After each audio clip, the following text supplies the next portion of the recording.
All right, welcome back to another episode of Cinema Dream. We will now be discussing my choice, Two English Girls. Why did I choose this film? I chose this film because I thought the cover reminded me of A Weekend in the City by Block Party, which is like a CD that I grew up with. So no matter how old I get, that CD is always going to be like special for me. And I also thought the cover looked pretty dope. It looked cool. I was intrigued.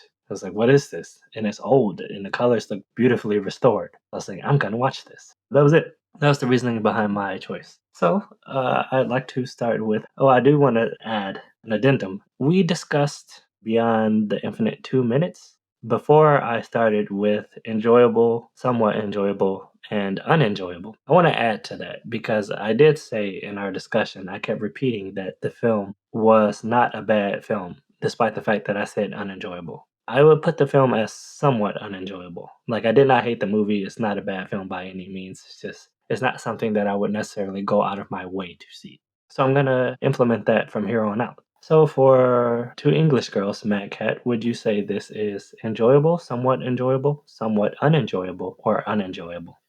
You know what? I appreciated it more when there was only three options because I want to go unenjoyable. Oh, wow. Oh, But that feels harsh when there's a somewhat unenjoyable option now. pick whatever you feel. So it's unenjoyable, right? That's, yes. Okay, that's interesting. I would put this film as enjoyable. I thought you might say that. Oh, I feel like you said that with a little spice. I don't know if I'm adding the spice or it was already there. I don't know. I'm just smiling. You can just hear my smile. When you said that, was it like a synonym for eye rolling and saying like, "Of course you would"? I don't roll my eyes. I said synonym. No, I'm being heartfelt. Oh, okay. All right. That's one thing about this movie is it's very heartfelt. So I'm glad you brought that word up. Mm. So let's go into why you're wrong and I'm right. No, I'm joking. I'm looking forward to it. There's no wrong or right. We'll see. You feel how you feel. I feel how I feel. All right, so let's get into it.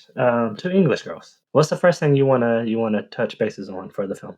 So it's interesting to me that you said a couple things. Number one, you said it looked old, Mm-hmm. which, wow, bullseye, right? Mhm. And uh, and when I said I thought you would like it, obviously because you picked it, I assumed you would like it.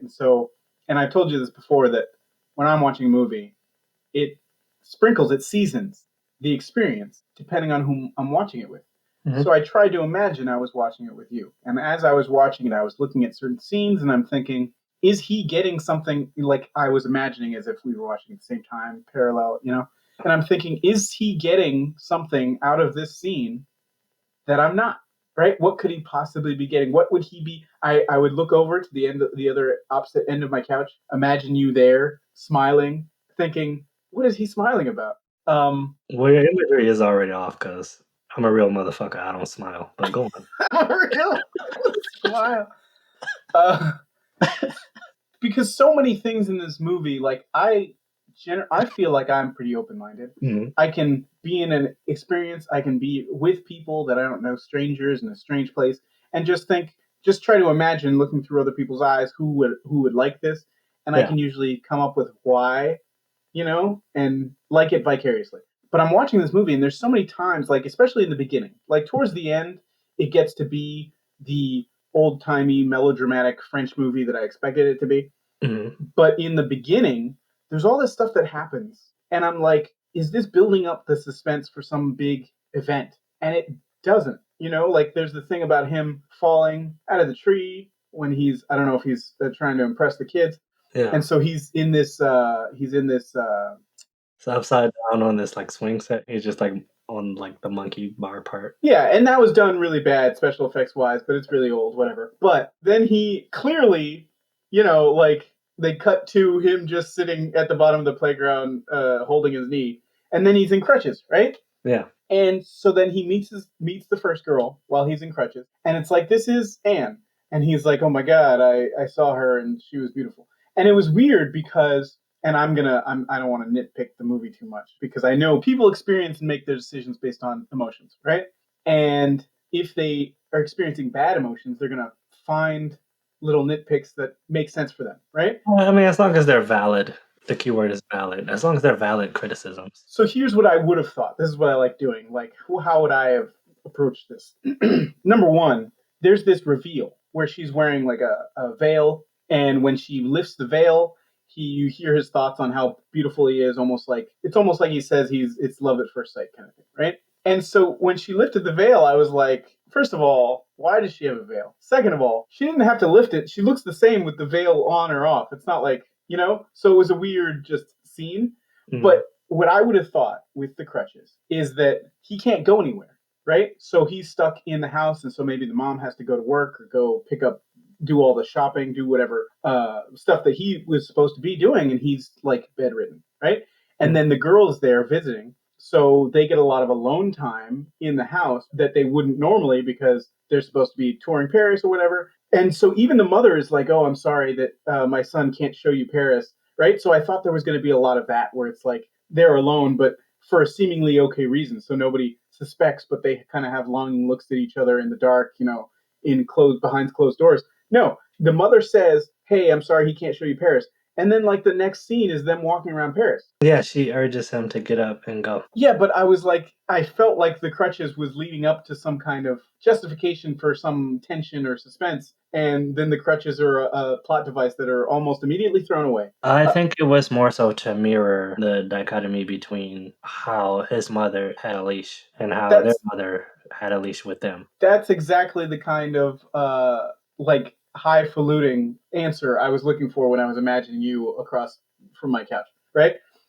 So so then she shows him, she's like, "Oh, you have to see this picture of my sister," right? Hmm. She's 10 years old, right? Right. In the picture. And Right. he's like, interesting. And it was kind of like an awkward, like, after they just keep going, right? Why would you say it was awkward? Because, well, here's the real reason, if I'm being honest, is because me in that scene, I'd be like, okay. And I wouldn't want to, like, rudely say, "Why are you showing me a picture of your sister?" I Yeah. would be like, "Oh, okay." And then I would be like, "I have nothing to say about that. That's a 10-year-old, right?" Yeah. You wouldn't want to be perceived as being interested in a 10-year-old as a partner, which, I mean, no one would, right? Right. It's just a weird, like, what am I supposed to say in that? I think it's a sign of the times type thing where today a lot of people that I meet are really happy to show you their young kids, right? And when you see the picture, it's like, oh, it's a pretty kid, that's it. And I think during those times, many people were happy to be showing off their siblings that they Well, were really here's close with. so I get that in this period, we have Facebook and Instagram and everybody's showing off their kids, and I'm like, I don't care, right? And she's like, "You love my sister." Right. She says that. So you'd love my sister. Before she shows, like, so it was jarring to me when he gets to England and she's an adult, like, looking person, right? Yeah. And I'm thinking, A, you should have shown me this picture, right? And Of Muriel. yeah. Okay. Right, like that would have been more interesting because that's a whole human being, and proceeds to try to hook up, what's his name, with Muriel, right? Which is weird because You said that why not show the picture of adult Muriel? Why do I have to see this 10-year-old Scout Finch? I can understand that it's old times. Maybe they don't have a lot of pictures. Well, the thing is Muriel was, like, eye bandaged for quite a while, you know? Yeah, that was one of those things I thought maybe went over my head because I was like, I don't see a lot of people because she like worked with some person in the dark too much and strained her eyes, and I'm like, is Yeah. that a thing that I don't see that happening to people all the time? Like people strain their eyes all the time nowadays. Yeah, but again, the keyword is nowadays. Right. Okay, but here's the core conceit of what I'm saying though. Okay. Okay, because I could get behind like just an awkward moment, right? Where that's a 10-year-old, thanks or whatever. But the rest of the movie, Anne starts to try and hook up Claude with Muriel. So it's even weirder that Mhm. she's like, "Hey, this is Muriel as a 10-year-old. I'm gonna make you fall in love with her." That's like a huge part of the plot. Like I was ready to just throw that away and be like, I "Okay, don't that was." when she showed him the picture of a young Muriel, I don't think she was showing him that picture in that moment to be like, "Look how hot my 10-year-old sister was." That's not what I gathered. I got No, I don't. Hot isn't the word I would use, but it's already weird that she's gonna try and hook up Claude with her sister, right? And you're adding on top of that that she's like, you should meet her, right? So that in that scene, she's like, you should meet her when she's showing her the picture, mhm. and like two scenes later, they're in England, right? And Yeah, so that's the number one suspense in the movie for me is like, what's it gonna be like when he meets Muriel. Hmm. And there's even like some suspense where like the first night they're like, "Oh, sorry, you can't see her," right? Right. She's just hidden in the shadows. And then the second night is like she's got the bandages. Oh, don't look at her. The sister's like, "Don't look at her yet," right? Yeah, it's a constant mystery. What does she look like as an adult? Right, but number one, you can see her. Like it's just her face. You just can't see her eyes, right? That's a big thing. Well, yeah, but I mean, just like it's reminiscent of the scene Oh, with the. take that bandage off and you're looking at Steve Buscemi. You know? It's reminiscent of the scene where uh, she takes off the veil Mhm. because it was the veil almost wasn't even there, basically, right? I kind of disagree. Okay, maybe my eyesight is just too good. Yeah, Superman. The veil isn't like obscuring her face in its entirety, but it is hindering her beauty. I disagree. Obviously, you do, right? Because you are the one who made your standpoint. Remember, I had a friend who she just wear what she wanted to wear. She's a good friend, and I knew she was attractive, but I never looked at her in that way. She just would wear a hoodie and sweatpants, and that was it. That's all she ever wore, you know? Hair's just normal, not done up, whatever. And one random day, she decided to lose the hoodie and just wear a tight shirt and tight jeans, put on some lip gloss, and she changed her hairstyle. And it was like seeing a completely different person. That's how the veil thing kind of is to me. These things are not obscuring the beauty. It might be not showing it in a way that's captivating to the opposite person. So once the veil is lifted, you're like, well, I knew she was pretty, but I didn't know she was beautiful. And the camera sits on her face to let you acknowledge her beauty. So that was how I saw that. Well, so yes, I remember the camera sat on her face, right? And that's an excellent example of like when I was thinking most of the movie, I'm looking at it and I'm thinking, what am I supposed to be getting from this? Because I'm looking at these scenes, these long scenes where they're sitting, and I'm like, I got it. Like, you can go to the next scene now. Like, I got everything. Well, those are old film techniques. The tone that was set before, whatever the emotional atmosphere was before you get that long, like portrait, it's kind of letting you take in everything that the character is feeling in the sequence that it just occurred and the sequence as a whole. That's how I always view it when I watch these old type Turner classic movies. Today, some movies don't always feel as authentic and raw because they never stop to just let you sit with what just occurred. I agree that movies can be too quick with the cuts, but um, when I want them to hold, either I want them to hold on something that just happened, right? Yeah, So that you feel the weight of an event that just happened. right. And most of the movie, I don't feel like anything was happening. But also, and this is a shallow thing that I'm gonna say. I just have to. I don't want to harp on the veil too much, but I just want to say some last notes. Number one, I could hardly tell she was wearing a veil until she took it off. And number two, when you were talking about your friend, you're talking about how like she was wearing a hoodie. She decides to put on like nice pants, and when I'm thinking about She's All That and all those old movies where there'd be like a transformation. Shout out to Laney Boggs. She saw that is not a good example. One of Brittany the Cook things was they would gorgeous always do, before. well, that's part of the joke, right? Is you can tell she's a pretty girl. You can tell in that movie, you can tell in this movie. But they always do the hair differently to show a transformation, right? Right. Yeah. She doesn't even take off the hat in this movie. She lifts the veil and the hat's still on her head in the house, which I think is kind of uncouth.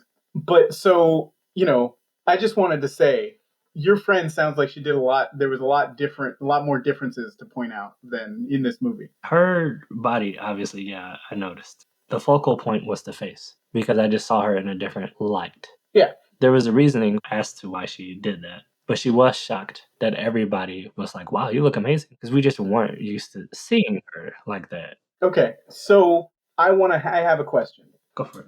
Why did she want to hook up Claude with her sister? So in the film, the narrator says that, she didn't set her feelings aside out of virtue, but out of like a sensible reality. So she would ignore her feelings for Claude if she felt like he was much more compatible with her sister. I think that when she saw Claude, yeah, she liked him and she had a good time with him or whatever, but she said repeatedly through the movie, you and my sister are like made for each other. Do you think they were made for each other? Like, did you see chemistry between Muriel and Claude? Yeah, I did. I think the film was ultimately an extremely realistic portrayal of the stages of love. You think about Claude, who was held on a leash by his mom, had that leash removed, and then you think about how sort of localized and restricted their life was. So when they both meet Claude, I'd imagine it's like when I went to the countryside to visit my friend's family, and his niece was enamored with me because she has never seen somebody that looked like me in person, only on TV. And I represented a part of the world that she knew very little about. So I think that in their personalities, they get along as sisters, but they're also very different, where one is very head over heels, but so sheltered with it and kind of hides that through her intellect and her outspokenness, while the other one is a speaker depending on who she is with, but more so a watcher and an observer. And I think Claude is more of a speaker and a watcher. So you have these three people who are not even sure completely who they are as people. And through the story, we discover them as they discover themselves. So I think when Claude met Muriel, at first, it was just simply him being intrigued by the mystery of Muriel and Muriel being close guarded. And then as time went on and he chipped away at her shell and she stubbornly held on to that shield as much as possible, eventually she started to kind of like lighten it. And then once he asked her hand in marriage, she could no longer shield her emotions from the outside, but she still was very intellectual about it, and she still had her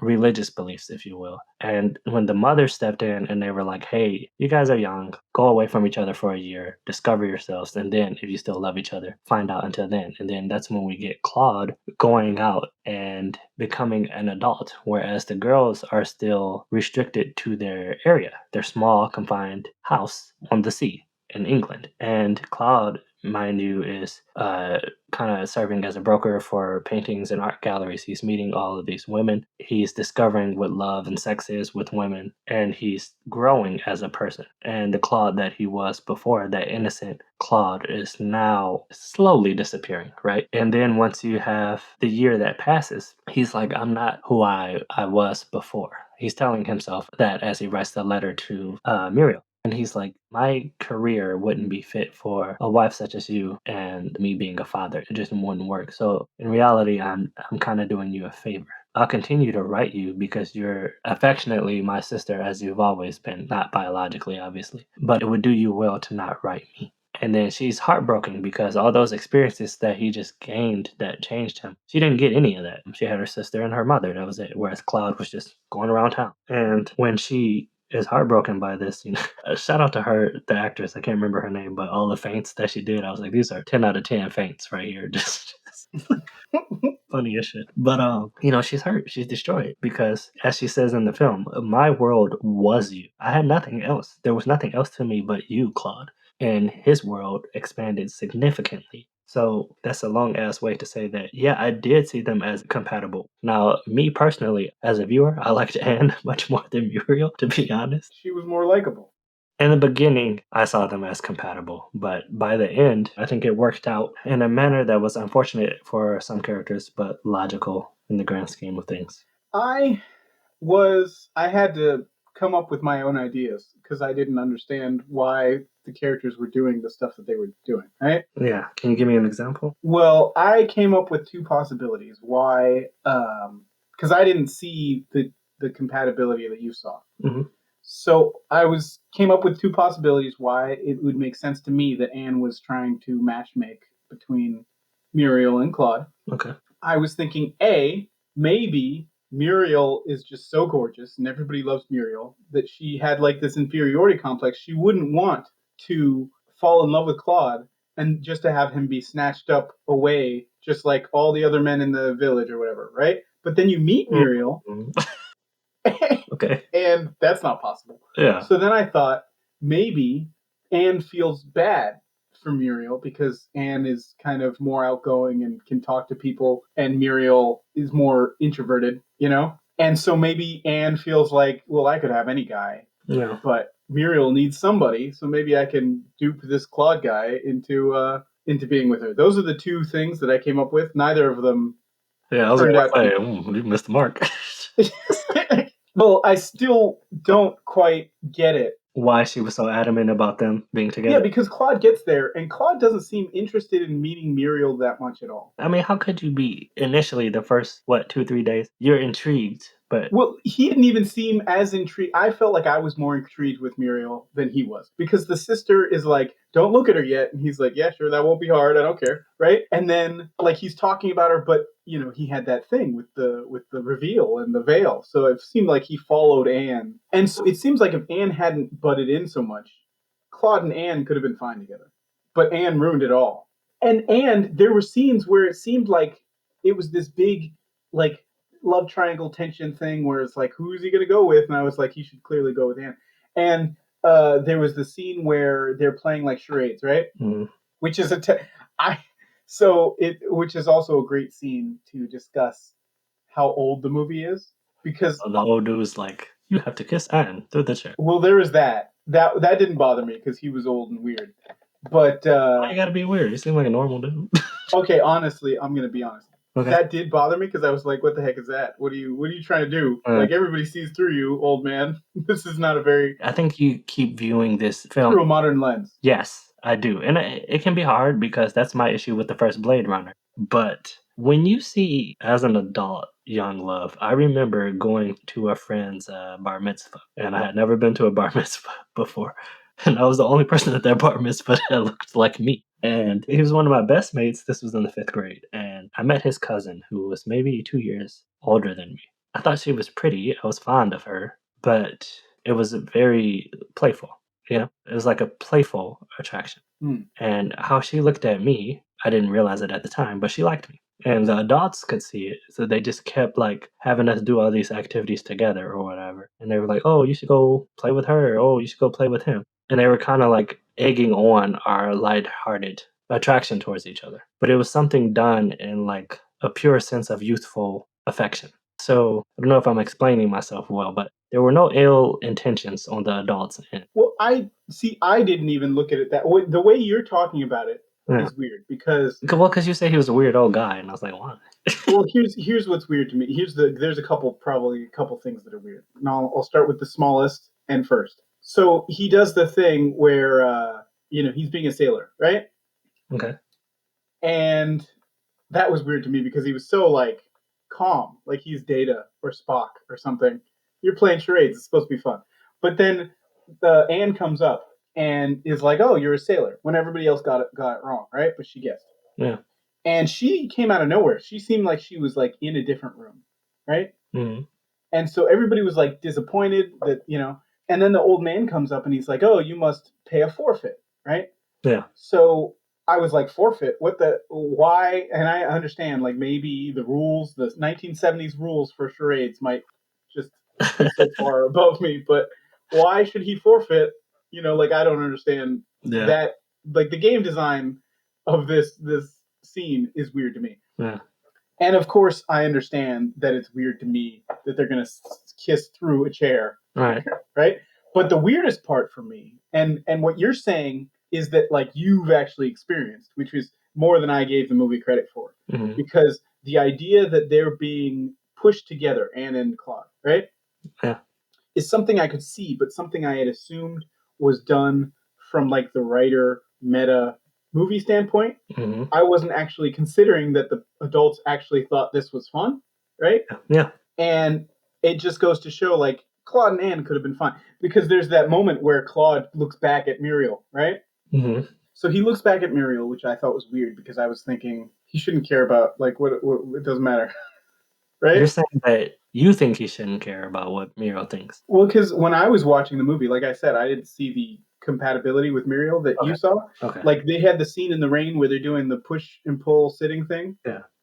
which I thought was weird because the it seemed like the mother was saying that that's going to warm you up, and I didn't get the physics of what was going. Like one person gets warmed up, that doesn't seem. But then he's in the push and pull, and he looks so uncomfortable. Did I read that wrong? No, he was uncomfortable because it was a very family-like atmosphere and family-like activity, although the young people knew that they were developing an attraction towards each other. I was watching the movie thinking that the movie was trying to tell me, these characters were being pushed together just by chance. They kept being pushed together. But you're saying maybe the adults were having fun pushing the I'm characters saying together. in that moment during the charades game, that's what that was. It wasn't Because like it the seems so contrived. Like it seems like at every point there's someone, and I say bad decisions because I didn't see that anybody needed to be together in the scene. But to me, it felt like at every point there was someone pushing someone else towards a bad decision. So at the end of the movie, because I thought it was going to be like a love story, right? Hmm? And then at the end of the movie, it's like, oh, this is a tragedy, which I kind of liked better. But at the same time, like a tragedy I could get behind better if it wasn't these stupid people making stupid decisions. I think that a lot of things in this film, oddly enough, I feel like I identify with a lot, which I wasn't expecting because it's from the fucking 70s. Well, you're a very old soul. I'm sure somebody's told you that before. All my life, and I didn't realize what it meant until like 10 years ago. I used to be like, I'm not old, I'm young, I just look old. No. But a lot of Claude's experiences I shared. I felt like this is one of the more raw, accurate portrayals of the stages of love in life. It's kind of hard for one to be like, oh, at first I didn't see them as compatible. Muriel and Cloud was like, yeah, because Muriel was reserved and refused to acknowledge her emotions. There's multiple points in the beginning of their younger life where Anne states that I fear my sister doesn't know her own heart. She's so smart, but she doesn't know that aspect of her. At different stages in their life, they lose their innocence. And when they're older, and she sleeps with Claude, she says something. I'm trying to remember what she said. She was like, you help me see life differently now. And she was like, now I can learn by myself, but love only with you. And this is after they finally slept together. And Claude gave her the respect that you should give every woman by not forcing himself. There's a moment where she's like not wanting to, and he was like, no, then we don't have to, it's your decision to make. And she's like, you're not angry, and he's like, no, I want you to be comfortable, I want you to be ready, I want it to be when you're ready, not when I want it.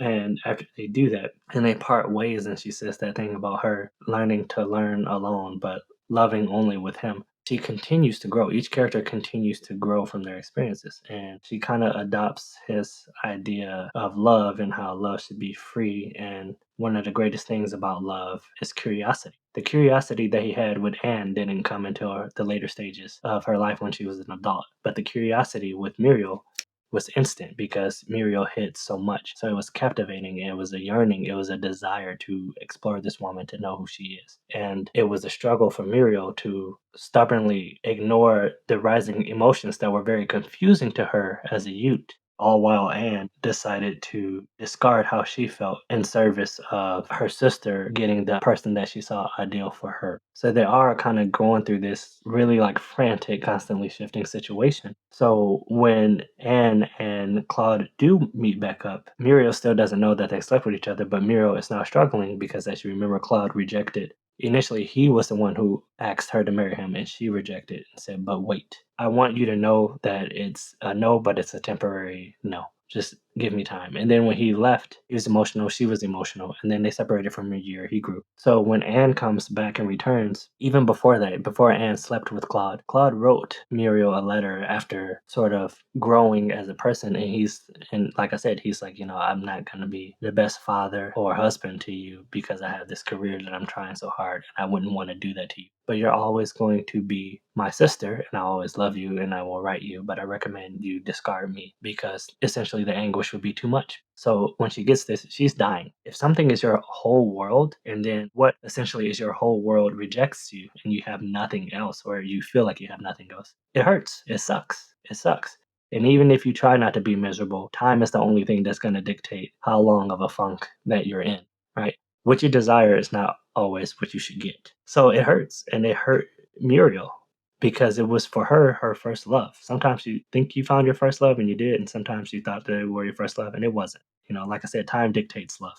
So she struggled to kind of grow out of this depression, but it's hard when you have things to take your mind off of something, and it's harder when you have nothing. So, it was difficult. And then when Anne reunites with Claude after separating him and kind of growing on her own for a bit, and they come back together, and he's like showing her around. He's like, she's like, it's always weird to say a virgin again, but like virginity in those times, and sometimes in these times, still represents purity in a way. And he says when he's like going into this bar with her, this pub, he's like, I know she's not a virgin because we slept together, but seeing her now as this woman that's grown, it's like seeing her for the first time. It's like her purity is back again, and I'm captivated by her in a way that I wasn't before. She's also more confident. She also knows herself a bit more when it comes to love and the woman that she's becoming. Meanwhile, Muriel is growing at a slower pace because she's restricted to this area. So they again sleep with each other, and Claude is now falling in love and has love, but it's not fully in love. And she sees other people as Claude did. At first, she was reserved and didn't, but she kind of grew and adapted his ways. So she sees other people. He sees other people, but when he sees her with another man, Dierka, shout out to Dierka, first he's like a bit jealous. He says to himself, if this is the man that desires her and she desires him, I will not step in the way, which I think is really mature, which is something that you don't see with a lot of men today. Like a lot of men might sleep around with a whole bunch of women, but as soon as their girlfriend might want to be open with their relationship too, they're like, no, as if they own the person. It's not a car. You don't have a lease on it, you know? A woman is her own person. If she accepts that you have multiple partners, then it should go both ways. If one person wants only you and you want multiple partners, that relationship's not going to last because the difference in what you want is too grave, in my opinion. So he maturely is like, then I won't stand in the way of her and Dierka. So Anne and Dierka sleep together, and poor Cloud. Poor Claude. I keep calling him Claude. Claude is knocking on the door, and he knows. He even says in the narration, he's like, I waited throughout the afternoon and throughout the evening. He says something else too, but it made me really feel how long that one day was in his mind. Because that one day of you not being able to see what you want and you fearing that something is happening that you're not fully okay with, but you accept is happening, it could go from feeling like an afternoon and an evening to an eternity because you desire this thing so much because you are growing to love this thing and you're scared that it's going away. Once he comes back the next day, she's like, I need to talk to you. And he's like, about what? And he like kisses her to reaffirm how he feels, hoping that she reciprocates, reaffirming as well. She does, but it's not as much as him. Whereas before, he was the one who was a bit more lax in the kiss. Now she is. Now she's the one, quote unquote, with the upper hand, if you will. Maybe upper hand is not the best term, but I think it is. she says, I need to talk to you. And he's like, about what? And she's like, you know what? She reiterates the same thing to her sister. Her sister reiterates the same thing to Claude. So it comes full circle between the three individuals. Another moment that I really appreciated in this scene is his honesty and her honesty, where he's like, did you sleep with Dirka? And she's like, yes. He's like, Dirk is a good man. He's a really good guy. She's like, I'm so happy you think so too. And he's like, yeah, but he's looking at the floor. He's no longer looking ahead as a confident man he was prior. And she's like, are you jealous of him? And he's like, yes. And she's like, does it hurt you? And he was like, yes. I appreciated his honesty, the willingness and the strength to go beyond the restraints of what, air quotes, a man would do and be honest and open in that manner. Because I feel like a lot of guys, especially in that time period, in our time period today, would be like, nah, I don't give no fuck. Nah, I don't care. And she's like, oh, well, Dierka wants to show me Persia, I believe. And she's like, but I'm not entirely sure. And he's like, no, you should explore, but we shouldn't talk as much because he's doing what she did with him and Muriel. He's believing that maybe Dierka is the more partner for her and he would rather disregard how he feels and not speak up too much to get the optimal outcome for her, at least in his mind, what is the optimal outcome. And not to like parade him as, oh, I mean, the downside is that you're deciding someone's fate. You're taking it into your own hands, which is a bit selfish. You should have a bit more open communication and learn what the other person wants too. But because she's not entirely sure and she's still growing, he's growing as well. He's taking the opportunity. So maybe there definitely is a different way to go about it through more communication, but that's another topic. So when he says that, maybe we shouldn't communicate as much because he doesn't want to get in Derica's way, like he said, he wouldn't step in his way. She's like, no, Claude, like we should, because she still has love for him. And they sleep together multiple times throughout the night. She says, this goodbye lasted all night long. Which is another beautiful way of writing to really show the power of love and emotions and how these characters felt for each other. She says, I had two partners and they knew, and I wouldn't speak about them too often in front of each other, but they kind of communicated in a way through me or something along those lines. So she goes to Persia And Muriel writes him so many letters but doesn't send them to him. And she's trying her best, poor girl. She's trying her best to get over it. And she's really, really struggling. She's having episodes. She's fainting. Genius of writing. I'm wondering why there's a scene where she's struggling to get over him and she wakes up having some sort of nightmare. Not a nightmare, but just like some type of dream. She's drenched in sweat and writhing in agony. And I'm like, man, she really loves this dude. I didn't fully get that scene. And then they explain later. So she does end up writing him, and he has his mother read it as well because he wants a woman's opinion on it. And his mother reads it, and pretty much Muriel was like, we were young, you fell out of love, I'm in a different space, but I will always view you as a member of this family and a brother to me, and I will always have love for you in that way. Do well, my brother, farewell. His mother doesn't know too much about Muriel, so she's like, I knew when I laid eyes on her, she was a refined woman, very respectful. And Cloud's kind of like looking down because he knows Muriel from the time that he spent with Muriel and Anne on that seaside. And he's like, Muriel has picked up that barrier and is kind of placing the pieces back together, gluing it all together. So she's not being entirely honest. To his mother, she's just a refined, dignified woman that she portrayed to the rest of society. And his mother looks at him, and because Claude is her son, she's like, what's the matter? And he's like, no, nothing. She's like, you're not sad? And he's like, no. But she can see that her son is being dishonest with her. She just doesn't press him on it. Afterwards, Anne visits back home and she writes Claude. And Claude has been thinking about her all the way up until then. And they reconvene. She's like, we need to tell Muriel. And he's like, yes, but not now. And she kind of like looks off to the distance and she's like, yeah, not now. But it's very much so for her, if not now, then when moment. And Muriel ends up reconvening with Claude after finally getting over Claude. She has this moment where she's like, I went to sleep tonight and I told myself before going to sleep, I didn't think about Claude today. You know, so she's finally like getting past him. She ends up reconvening with him as soon as she sees him again. That spark that was there, despite whatever occurred that kind of snuffed out that spark, is instantly reignited. So they passionately kiss, but he's like torn because those emotions that he thought had gone for Muriel instantly just surged back up. So he's confused, but he knows that he doesn't want to wrong Anne. So he removes himself from the situation, but he can't tell her why. She's like, why? What's wrong? Don't you desire me? And he's just like, yes, but I'm very confused. She's just puzzled as to why he doesn't want her. She just doesn't understand. And then she goes back to the seaside home with her sister, and they're laying down in bed. And her sister is telling her, she's like, haven't you ever wondered about my life? And Muriel's like, yes, but I didn't want to pry because Muriel's very reserved. She's like, so I figured I'd let you tell me when you want it. And Anne's like, well, you know, I've had affairs. You've met Deirka and you met the other man. Muriel's like, why are you telling me this, Anne? And she's like, just listen. So she's telling her, and then Muriel stops her. She's like, you said you had affairs with 4 men, but you only named 3. Who's the 4th? And you can see Muriel kind of turn over and stare at the floor and start clutching the covers because she knows what fucking answer is about to come. And she's like, who's the 4th? And Anne is like, Muriel, again, how she said to Claude. She's like, you know who the 4th is. And then Muriel, all that love, that burning desire that went unfulfilled for a year, all that anguish, torment, depression that lasted for years has now resurfaced again. So she goes to the sink and she throws up. It looks like some fucking Chef Boyardee. I don't know what the fuck that was. And she throws up. And then she faints and hits her head. And when she hit her head, I'm not gonna lie, bro, I thought this turned into a whole nother fucking story. I was like, bro, she dead?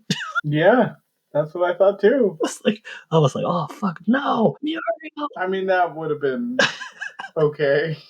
She hits her head, and she's angry. She's furious, and she's riding Claude. And you can see like the fiery look that the actress has in her eye as the camera kind of does. I forget the name of this transition. Whatever. There's a moment where Claude, maybe it was when Anne left for Persia with Deirka, there's a moment where he experiences rejection. And he says something that's extremely important, which was the rejection that I've given over the years, I have now experienced for the first time. And you can see he's like, I'm bedridden, I'm horrified, I'm miserable, and it hurts. So afterward, there's a point in the story where they go to like this guy who's like I guess a soothsayer of sorts, and he reads their palms. He speaks to each of their characters and how they are as women, and he lets Muriel know that she's very strong in what her career will be, but some of her work will suffer due to constant illness. And then he reads Anne's palm and he's like, she's very refined in her career, but will take a considerable amount of time to learn what she truly wants. And then he reads the lower section of her palm and he's like,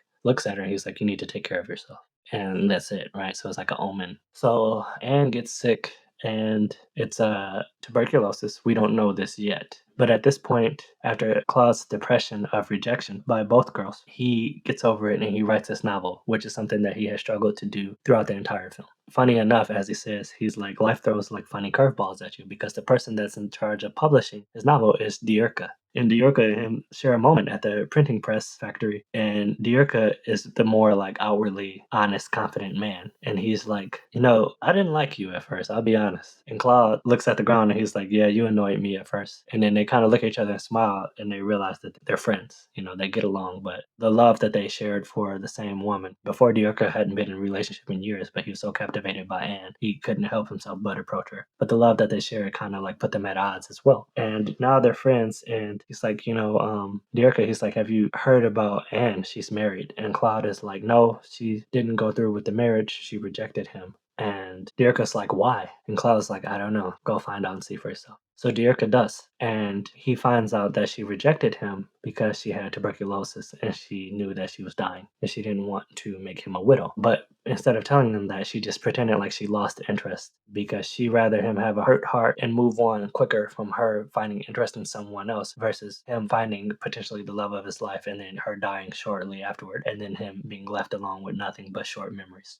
Diurka says that even in her illness, she was always thinking about others for the most part. She's always the strong woman setting her emotions aside. And he finally gets her to agree to see a doctor, but she dies before the doctor. And he tells that to Claude, who is emotional for quite a while, and then more time passes, and Muriel is now an established woman, and she's in town, and he's like, finally, he feels he's grown and matured into what is kind of like his final stages of, I guess, a maturity threshold. And Muriel is now also a woman that has grown considerably since the last time. So he meets up with her and they share a passionate kiss, and they sleep together for the first time ever. Even before that, when he experienced the rejection, earlier when I spoke about how I thought it was odd that when I was like, man, Muriel must have really loved him because she was in her bed, his hair messed up, sweating, like moaning and stuff. I was like, what the fuck is wrong with her? What kind of nightmare is that? And then we find out that when Muriel was younger, she had sex with a girl at a very young age. They were like 9, I think. Um, and the girl taught her things that kids really shouldn't know. So ever since then, she developed. She would masturbate every now and then it became like an addictive thing that she had to hide because society looked down upon it. And she was like, I became a slave to masturbation, and I hated it. I hated myself for it, and I had to hide it, which made me even more resentful, which kind of added to the layers of her barrier and made you understand why she kind of was how she was, as well as Anne. And when he got more aggressive while they were sleeping together, he expected her to push him back, but she didn't. She grabbed him further. And comparison with Anne, where Anne was more sensual, not as aggressive as Muriel. There's a point where they first slept together, and Anne is like, I'm happy that we slept together because I know it's what you wanted, but it's not yet. It's not yet us. And then when they sleep together again later on, and Anne has grown, she states that I learned how to move my body, I learned how to use my hands, my lips. It became us rather than just Claude. And you compare it to Muriel, who's just like, I guess for lack of better term, sex demon. They sleep together, and Claude is like, I feel like the boy that I was. I feel like this is the love that we had when we were younger. And he was like, I finally grown as a person. He's like, so I want the things that I wanted before. I want to be a father. I want you to be my wife. I want us to live in this countryside. And Muriel, who has grown considerably, is like, no, Claude, you think you want these things, you think you desire these things, and maybe you do, but you're not a changed person like you think you are. You're just in the moment. It's a good reflection on who Muriel was versus who she is now, because her sister would say she doesn't know her own heart. And that's something that still plagues her, but not nearly as much as it used to. She's much more of a confident, strong-willed woman. Cloud, all the hurt that he's caused, now he's experiencing yet again. He's getting emotional, kind of begging, not verbally, but just like atmospherically, physically, like begging her not to go. And she's like, I love you. I will always love you. And you have taught me so much. I've learned so much. But now I can love you, as her sister said. I can love you and learn on my own. And if things bring us back together, then so be it. But right now, no. She's like, you should love someone for who they are, but you shouldn't try to fully change someone, because if you succeed, that person is no longer going to be who they were. They're going to be something entirely different. And she just knew that he wasn't ready for the role that he thought he was ready for. So he hasn't reached the threshold of his maturity like he thought he did. And he doesn't yet realize it either, but she does. Now she's the one who's more wise beyond her years. There's still a moment where she kind of tries to suppress that love so she can continue to grow on her own. And it's when she goes back home and she's like, I'm pregnant with your child just like you wanted. She's like, I'm so happy. And then literally the next day, she's like, oh, no, I'm not. I was just overly eager. I was overly excited, but that's also reconfirmation that things are how they are. Once again, I love you. I will always love you, but we should scale back on how much we speak to each other. And we probably won't see each other again, but just know that you are one of my fondest memories and you always will be. And he's kind of like grieving over it, but he picks his chin up and tries to continue on like she did prior. The beautiful thing was none of this was done out of revenge. Not one thing in the story was done out of revenge. It was just people going through the ups and downs of love throughout their lives.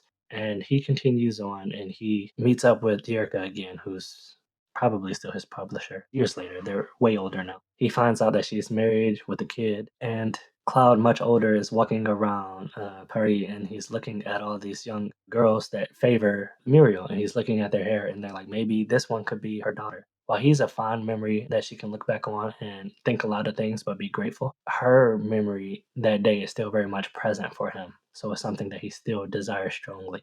Now it sucks because he can't have it. It sucks for him. So he's kind of walking around and he asks the taxi guy, he's like, are you free? And the taxi guy's like, no, I'm waiting on someone. And then he looks in the window of the taxi and he sees his reflection. And he kind of like has a somber look and he's like, I look really old today. What's wrong with me? And then he looks around and then walks into some park area as the film cuts to black. And it's more so to me like that moment. It's more so saying that when the guy said that Anne will take really long to discover what she really wants, that also is applicable to Claude. And by the time he grows up, everyone else has already grown up. So while he can still discover love, it's not going to be with the one that he desired because he took too long to mature, which is also something that I can identify with. So one of my favorite films is Y tu mamá también. It's an old Spanish film. And it reminded me of this. Obviously, this came out before that. I saw that when I was really young, so I didn't quite understand it. I wasn't even supposed to be watching it, to be honest, all those new scenes. But I knew that I was watching something that I should revisit, although I didn't know why. And then I revisited it multiple points throughout my life. And at each point, I was like, these kind of films are beautiful because they reflect moments that most assuredly will happen to a good amount of people throughout their lives, and they reflect them very accurately, in my opinion. There's no fairy tale dust thrown over it. It's very unforgiving, but beautiful and honest and rough in its depiction of love throughout the stages of life, love and growth. And I felt like this film was kind of the precursor to that in a way. So I really appreciated this film. I thought it was a phenomenal film. Damn, I've been talking for a minute. Did you hear anything I said? Hello? We'll return after these messages.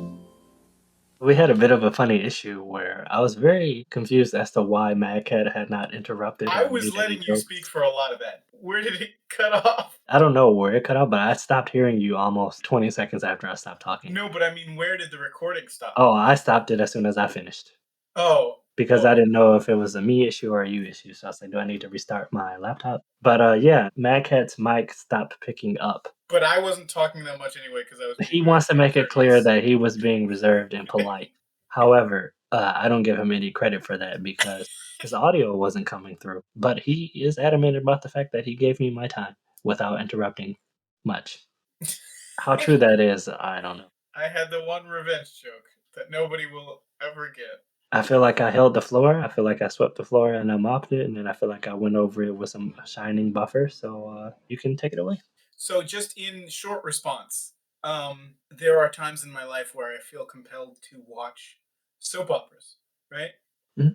And like I said, I'm open minded. I try to be able to enjoy myself in any situation. So when I'm watching a soap opera, I mean, I did used to watch the OC. That's a soap opera I did really enjoy. But other than that, whenever I'm watching a soap opera, it's usually because somebody else wanted to watch it and I'm watching it with them. And I'll be like, yeah, I can get into it if I'm analyzing it, right?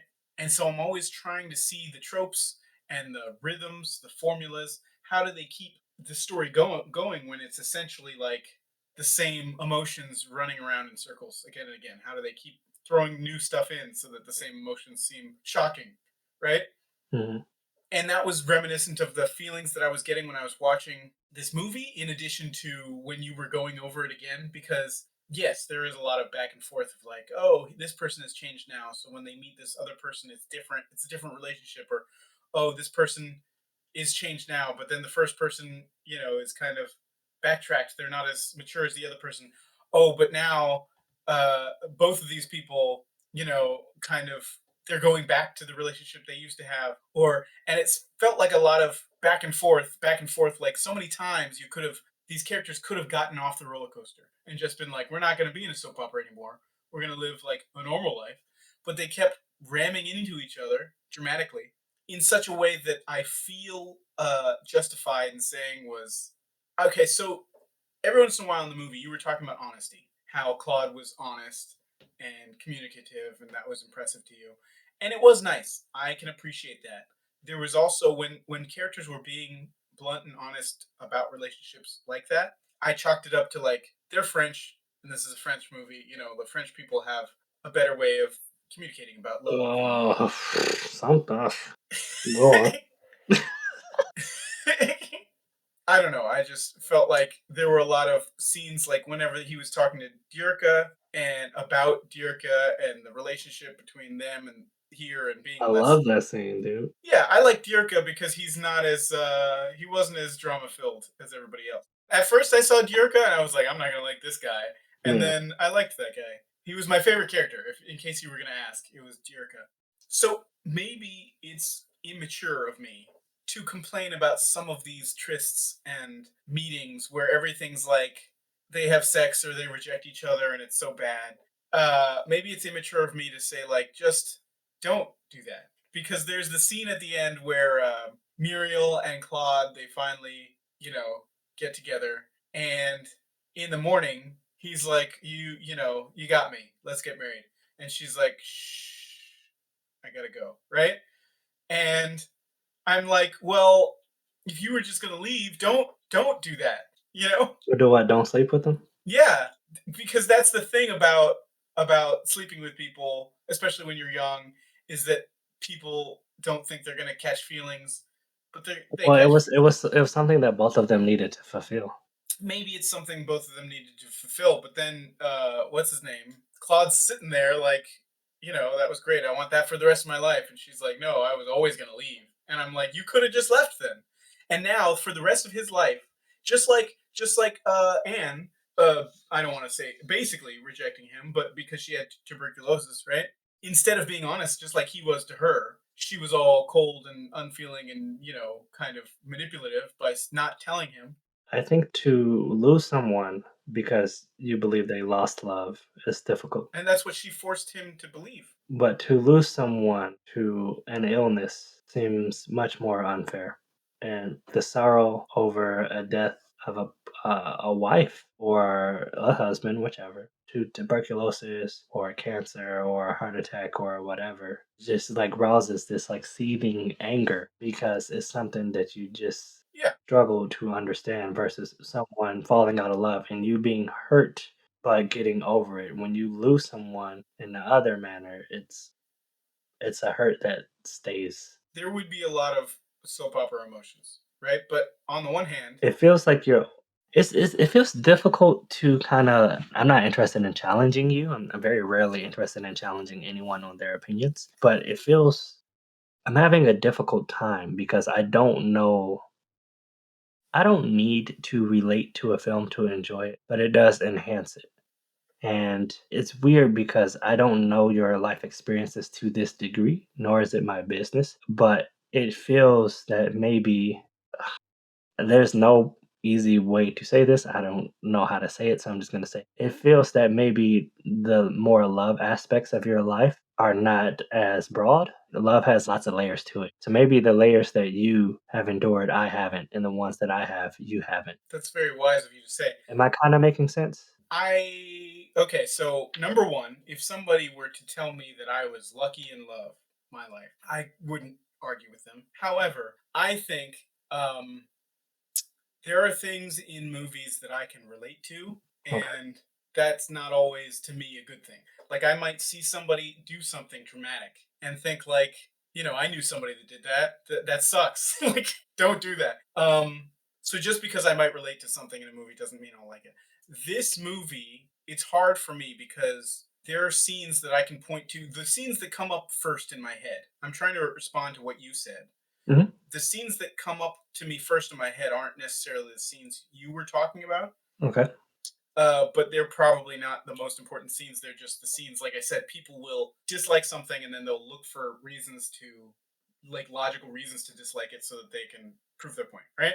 So those are the scenes I'm usually thinking about. But you mentioned the honesty Claude had, which Yeah. reminded me of the dishonesty Anne had, and also, especially since he finds out uh, the lie anyway.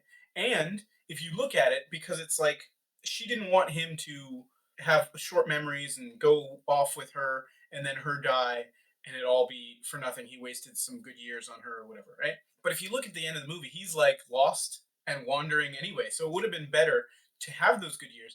And the point of the movie, if I'm trying to take myself out of it, Mhm. a lot of the movie gets these, and I know you probably don't like the term soap opera feelings, because these people are ramming themselves into each other, and in a way that I have seen people and I've experienced people running into each other, and like, and it's like, maybe you shouldn't have, maybe you should have just let go.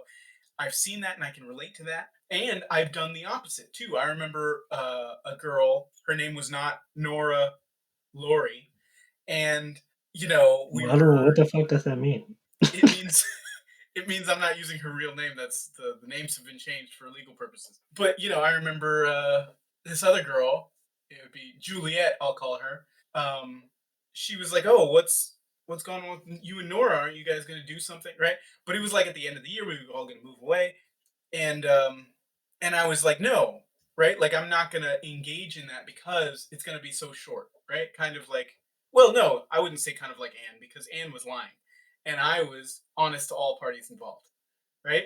But I also felt mature in being like, I can be okay with what we have now without trying to do something that'll create more hurt later, right? And I felt like these characters were very. It almost seemed like they were acting very meticulously. Everything was Mhm. taking its time, but they're still doing things that are like unnecessarily. I don't, for lack of a better word, hurtful. But when I saw those scenes, I was thinking, okay, so part of the movie is trying to tell me like the the classic, better to have loved and lost than never to have loved at all, right? Because yeah, they had these whirlwind relationships over all these years and periods of time, Mhm. but that makes for a good story. He wrote his book, right? So it's better in, would we prefer that he never went to England and met the girl? No, right? So that seemed like the message of the story, which is what makes it all the more like wrong. I don't say wrong like You say wrong as in frustrating? yeah, maybe Stop frustrating. fiddling. Sorry. Yes, maybe frustrating would be but it still doesn't seem like a perfect word. But when you're talking about Anne, Mhm. like you're seeing these characters mature over time, but then at the end of the movie, they're still not all really mature. So like, people will talk about seasons later in a soap opera where Mhm. it's like they're learning all these lessons, but then later they have to still do stupid stuff so that the drama keeps on churning, you know? Mhm. And so there's all this stuff where the drama just keeps on churning. Like when she's like, "Oh, I had a baby. It's yours. Oh no, it's not. It's not yours. I don't have a baby." And I was like, "Well, that seems like something. Even if this is like a real story, I don't know if I maybe would have cut that scene out."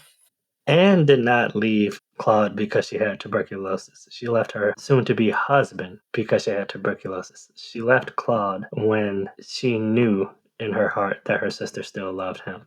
And she found that he still had love for her. And when she admitted to her sister, she didn't want to cause any more hurt. So she did the thing that Anne does, which she sets aside herself for what she perceives as the greater good. As far as Claude being miserable at the end, I don't know if you said miserable. Lost, I think, is what I said. Lost. I don't think Cloud was lost. I think Cloud had just been found. You're not lost, but now you're found. Well, he's trying to find Muriel, even though there's Yeah, almost but no. in the ending moment when he looks at his reflection and he's like, I look old today. And then he kind of like regathers himself and continues. I think what that is he's saying, look how much I've dwelled on this and longed for the past. And look what its effect that it's had on me. I can remember those Helicon days. I can look back on it fondly, but I need to live in the present. I think it was an acknowledgement of all the things that happened. And it was a reality check for him. maybe he grew in that moment. His heart grew 3 sizes that day. But when I saw it, I read it differently. I thought I saw him looking in the mirror and being like, "Oh, I'm old, Yeah. and like I'm too old to be doing this." But because sometimes people think something logically, but they keep picking at that thing, even though they know they shouldn't. So I felt like that's misery, right? When you're like, I shouldn't be doing this, but I still feel this way. That sucks. I think the moment that you're speaking about is when he was looking at the little girl. It's like, maybe this one's Muriel's daughter. Maybe I can ask, "Are you Muriel's daughter?" And then Yeah, that seems like he a laughs at pathetic. himself. That was the acknowledgement of like, "Look at where I am." And then when he looked at himself in the mirror, it's a moment of tomorrow when I wake up, from here on out, I'm going to be a different person. You said it was a tragedy. So would you Yeah. say you saw it as a downer ending? Yes, I saw it as a downer ending. It's funny because this kind of reminds me of Sunny Boy, and while we had different interpretations, you were like, "That was depressing," and I was like, "No, I think it was. I don't think it was depressing at all. I think it was the acknowledgement of the reality that they're in, the acknowledgement of everything that happened, and the decision to continue forward in a better way." This is not a Sunny Boy podcast, so I'll move on from that. But when you said that, I believe you said you would have cut out when Muriel was like, "I'm pregnant with your baby." Yeah. So to me, that was more a callback. Life is ever growing. You're always going to learn something. You're always going to mature unless you're just stuck in like a shit situation in life, which a lot of people are. So maybe you don't have the time to think about all that type of stuff.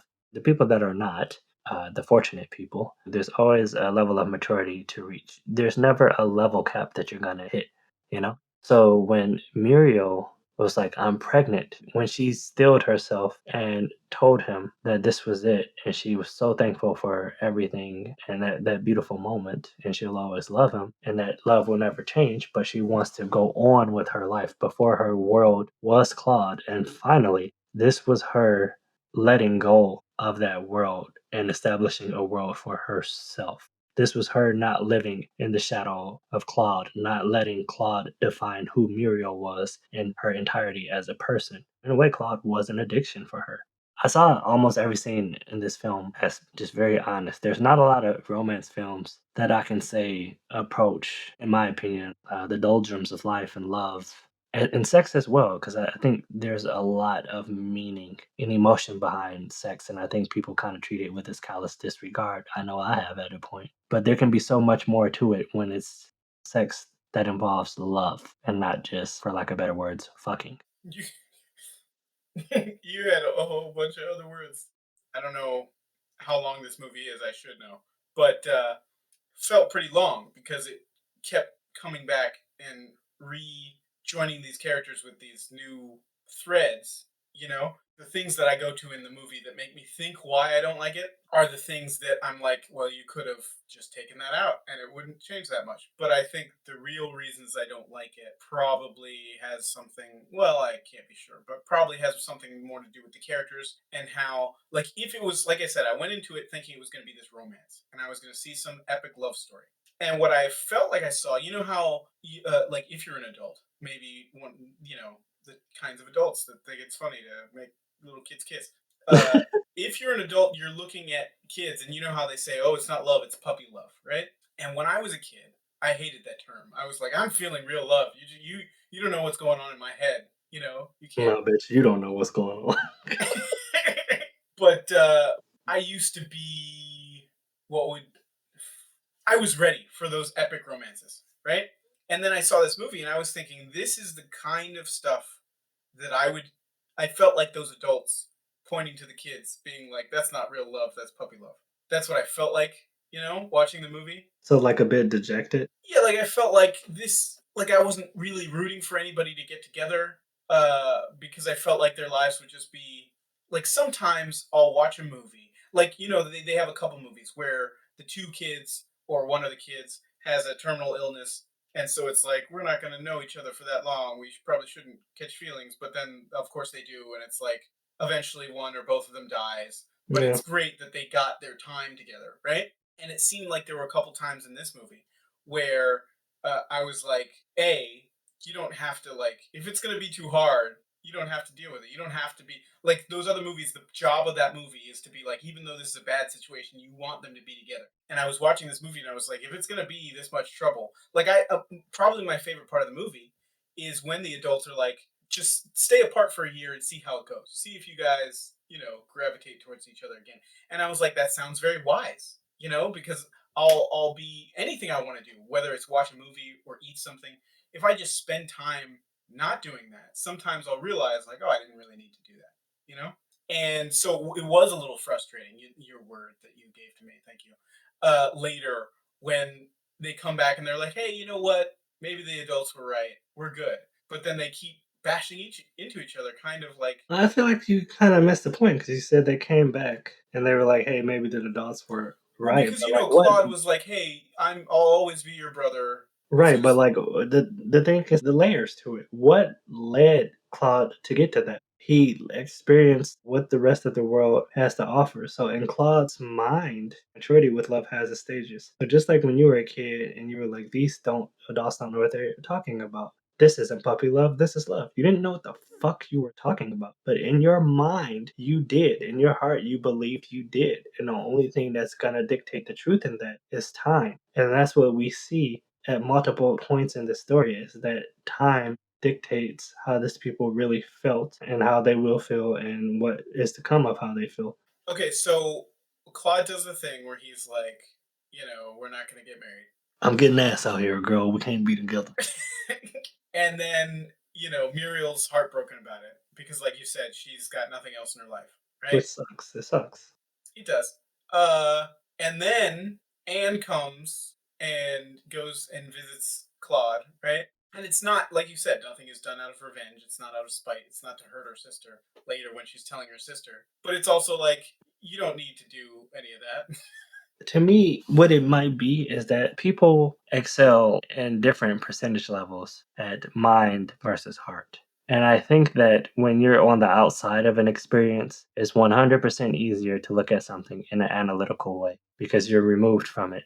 I can't speak for you, but I can say it myself. I've looked at plenty of things because I've been through different experiences and I realized that there are certain points in my life when I was in relationships where it just felt like I just fucking removed my brain, like I just fucking lobotomized myself. And I look back and I'm like, what the fuck was I thinking? But it's because I'm now removed from that situation. But because I was in those experiences, I have compassion for it and I much more understand why people do the things that they do. That doesn't mean I agree with it, but I understand how they came to the decisions and the conclusions that they did. I think if you're in a situation where you make decisions and then later you're like, oh man, I just wasn't thinking, right? I can understand that people do that. And of course, I've done that, right? Mhm.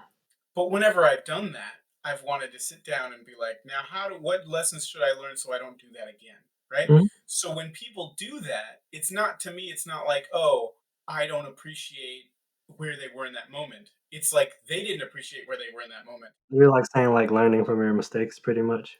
Yeah, because you're saying I'm removed, so it's easier for me to like take an analytical approach instead of thinking with my heart and like being in there in the moment and empathic with them.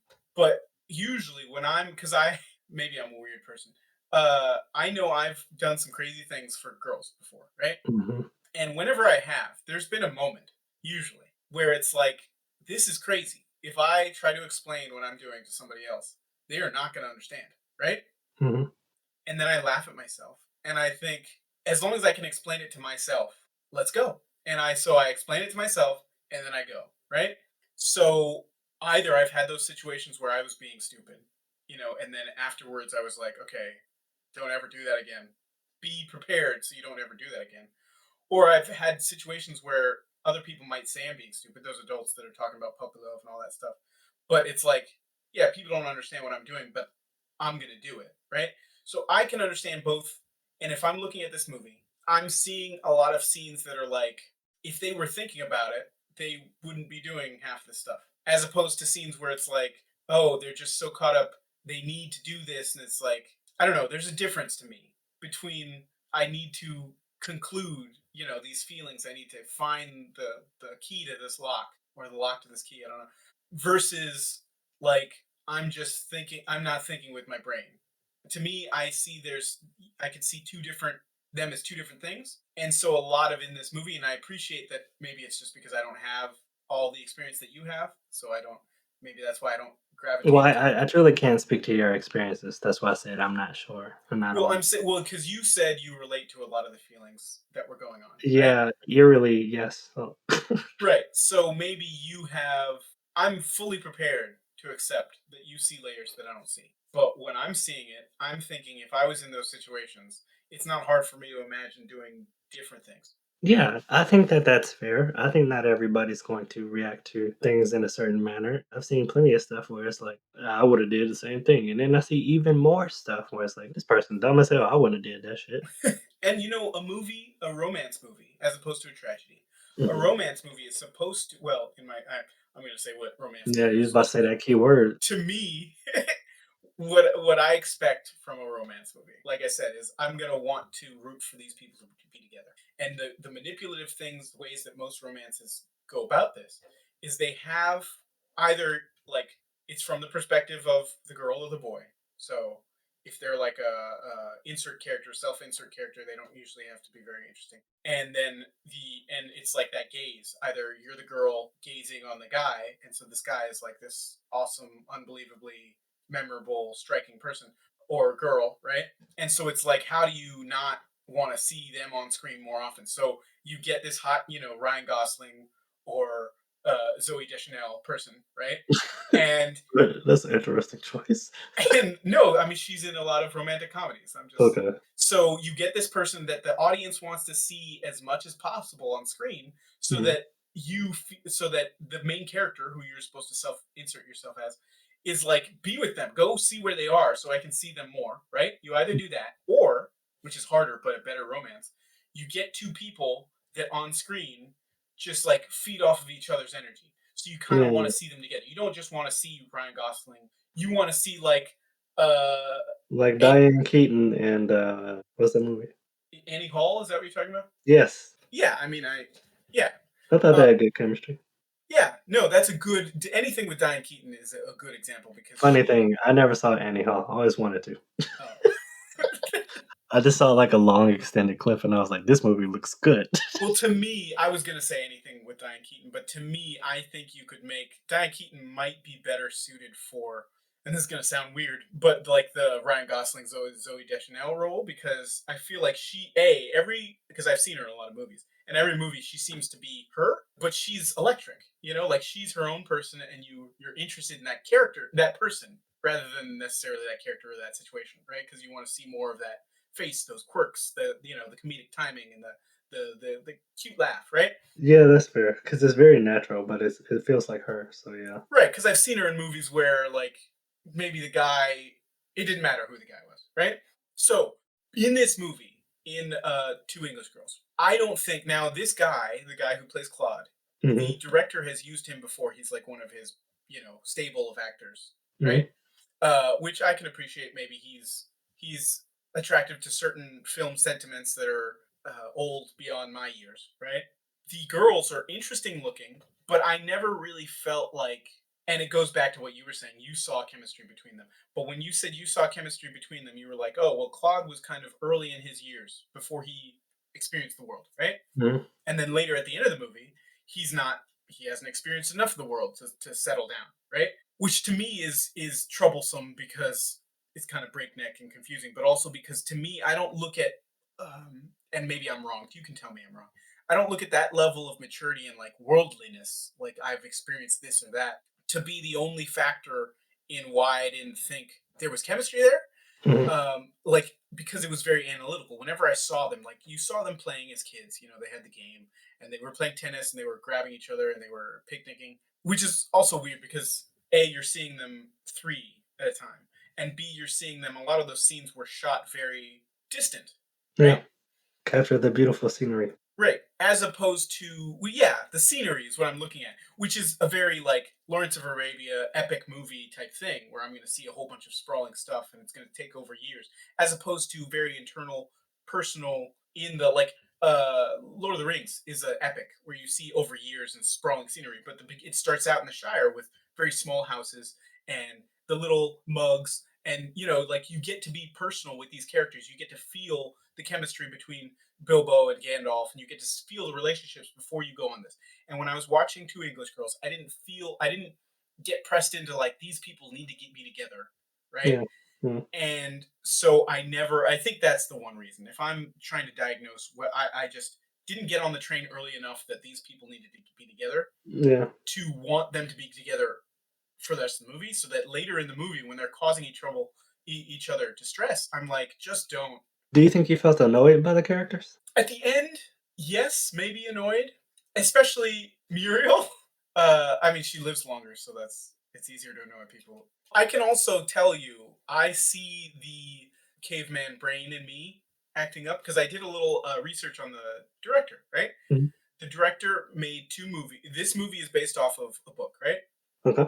The director made 2 movies based on books by that same author, and I think that author only did 2 books in his life. Nothing to be ashamed of. Well, no, no. I mean, it's fine, whatever. But quality over quantity, I guess. But both books are about, for lack of a better term, love triangles.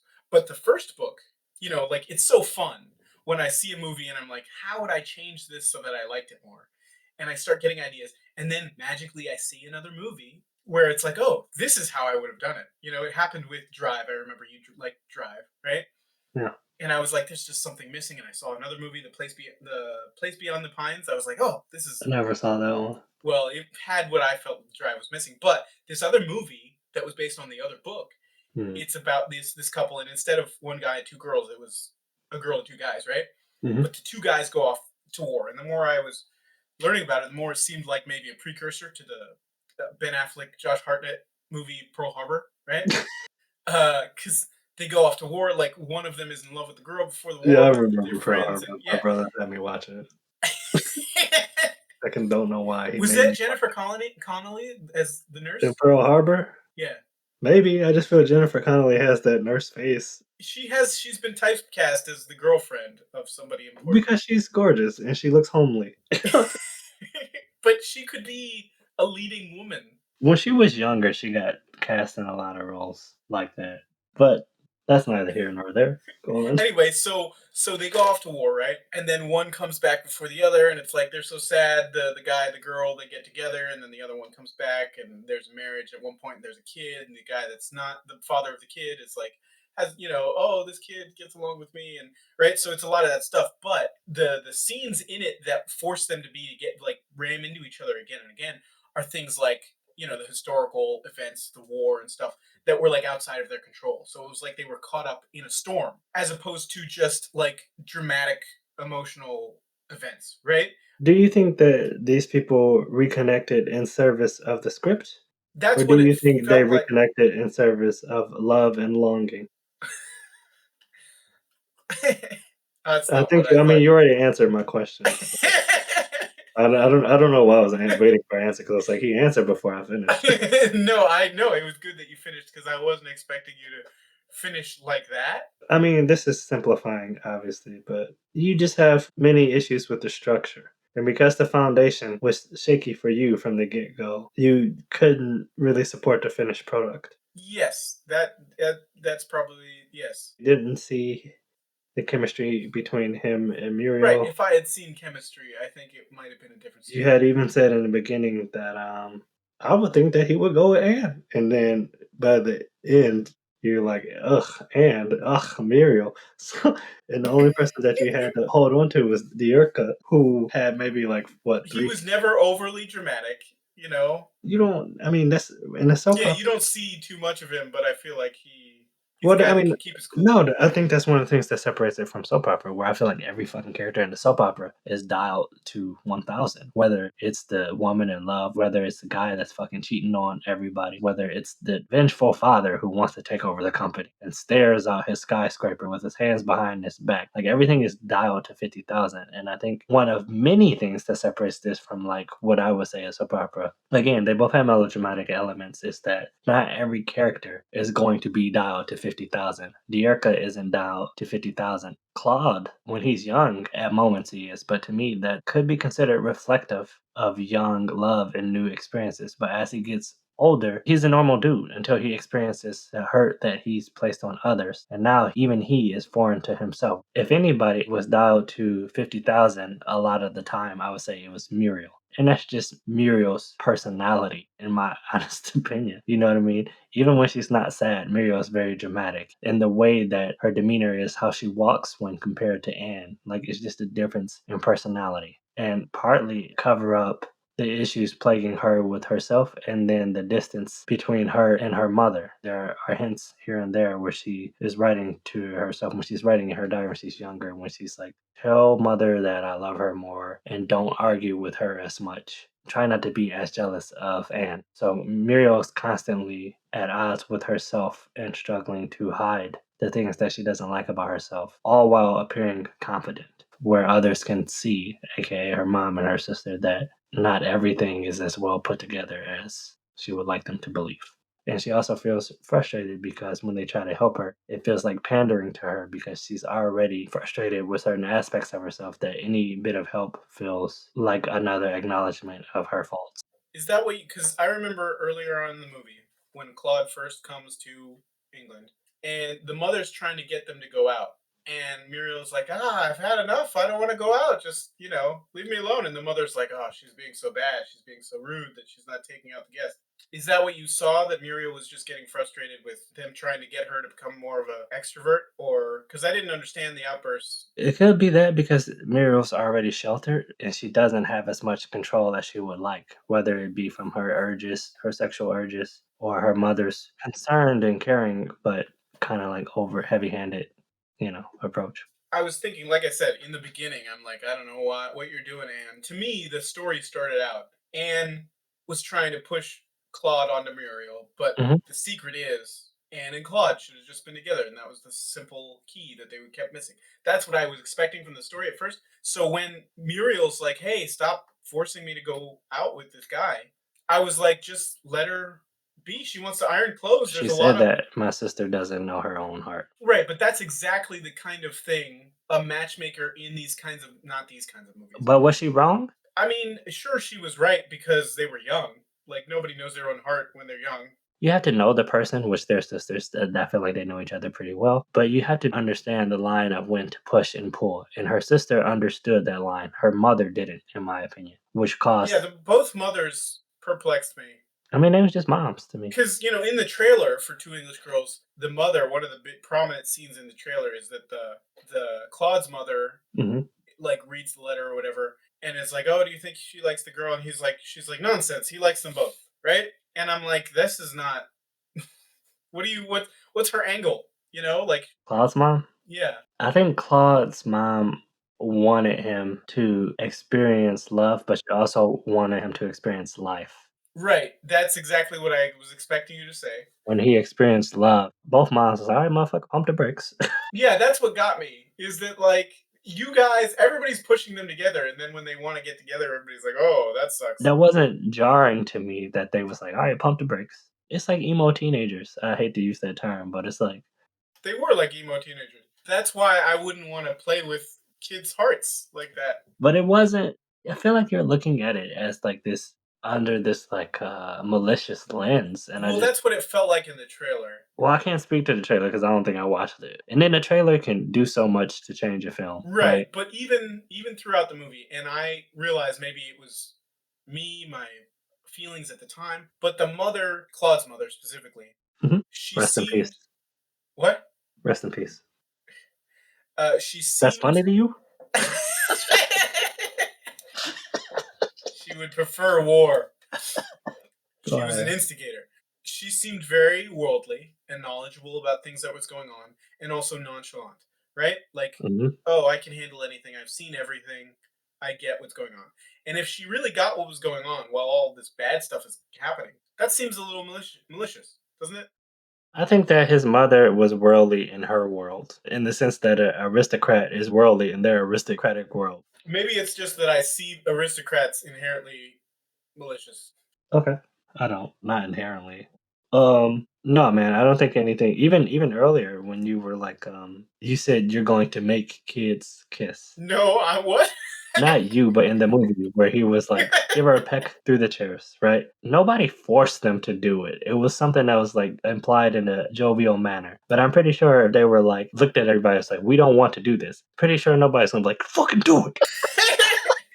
I can understand how one would be like, "Oh, that's weird," but I don't know. I didn't see either. There were aspects to Claude's mom that could be malicious, where she agreed for them to separate, and when he wrote Muriel rejecting her after the year, he was like, "Well, it's what you wanted," and I can't remember her reaction, but I don't remember her reaction being one of her smiling. I just remember it being neutral, as if she was saying, like, "You don't understand my methods now, but when you become my age, I think you'll appreciate them much more." I mean, have you said everything you want to say? I mean, I know I have. I think I've said what I needed to say. Okay. I think my thoughts on the movie are pretty well on display. So now that this conversation has concluded, I'll ask again. Enjoyable, somewhat unenjoyable, unenjoyable. Unenjoyable. All right. No, I mean, that's fine. I don't want you to feel some type of way just because you stuck to your guns, you know? I could imagine a world where I changed my mind about the movie and I Yeah. like that sounds more fun. That world. If you're resolute and you really put time into how you felt and then the opinions don't sway you, that's fine. I see what you said, right? Mhm. And it's kind of what I was expecting, the kinds of things I was expecting you to say, Okay. right? Like, oh, this emotion rings true to me. And I kind of expected you were going to see real emotions where I didn't, right? Yeah. And so I can't, in good conscience, if I'm talking to somebody else and they're asking me, hey, is it an enjoyable movie or no? I could say, like, well, some people I know enjoy it. But the honest answer is like, no. Yeah, well, I mean, that's right, because the question isn't geared for other people, it's geared for the person I'm because asking it to. because I don't see very many people seeing what you saw. And you always tell me, maybe it's not you, but I think it's you. Uh, I'll see things in movies that nobody else will see. In a way, yeah, but I think it's just interesting as to what you choose to apply it to. Well, like I said, I when I started this movie, I was adding stuff to it to think like, oh, maybe I'm right, or maybe that's the underlying layer. And the things that I would have added Yeah. are not where the filmmakers were going, apparently. Yeah. Yeah. That's just one of the quirks that you use when you're viewing a film. I do always feel like, well, MadKat's gonna add some scenarios that just aren't fucking there, in my opinion. And then he's gonna be like, "Yeah, I liked it." And there are some times where I'm like, "You didn't like that fucking movie. You just like the scenarios that you created for it." And I don't, You I didn't don't like do that. that. But when I'm asking you your enjoyment level of it, it's for you. Well, you know what's funny about it too is that I feel like if somebody else does what I do, where they see something that I didn't see, and then they tell me, I can totally see like if I see through their eyes, I could totally add that to my perspective and be like, oh, now I like this movie, right? That's happened before. But you're telling me the things that you're telling me, Yeah. and I'm imagining watching the movie again, seeing the things that you're seeing, and still not liking the movie Yeah. because of like it's still not going anywhere that I am interested to see. You don't feel like you have to defend your stance, do you? No, I 100% all the time feel like I have to defend my views, not because you're always there, Okay, but that's what I don't want. That's what I didn't want. Like, I don't want you to feel like yeah, I'm. it's not you. I just want to know that I feel things because of the reasons why I think I feel them versus secret. Because sometimes people feel things and they think it's for one reason, but it's really this other reason that they're hiding from, you know? So that's why I like analyzing my own thoughts. I fully came in thinking maybe I missed a whole bunch of stuff. And one of the reasons I thought you were going to like it, and this sounds bad, is I read the review, Roger Ebert's review of the movie, right? Mhm. So just the fact that he gave it a thumbs up made me think like you and Roger Ebert probably saw the same things that I didn't see, right? Number one. And number two, one of the things Roger Ebert said was something to the effect of like, whenever Truffaut makes a movie, his best films seem like he didn't try at all, right? And I laughed because I was like, I agree. It doesn't seem like, you know, I worry because whenever I don't see something that you like, you usually the words you use a lot of time real, right?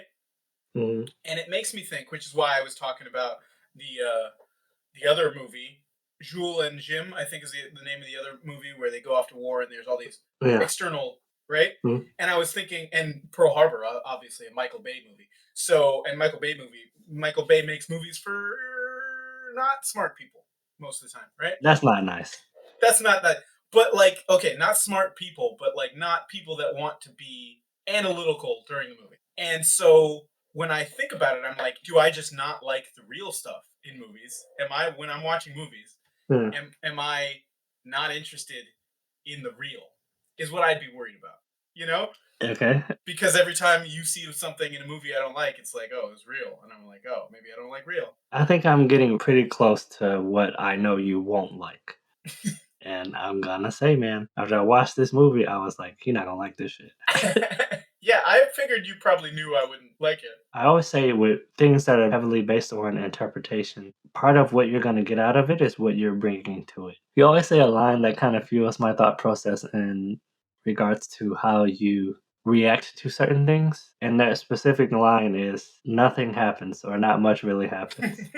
It's a moving picture. There's always something happening. Yeah. Different things are going to be of different importance to different people, right? I do want to say my final is enjoyable. I don't really recommend films, and the lot that I know typically don't watch these kind of films. It's a very lot, but for the most part, they're not into what I'm into. I don't know. I know some people would like this film, but I don't know those people. That sounds really depressing. You want to know those people. If you're those people out there listening to this, reach out to Kim. Please don't. But yeah, we'll see you next time. Adios. Ciao.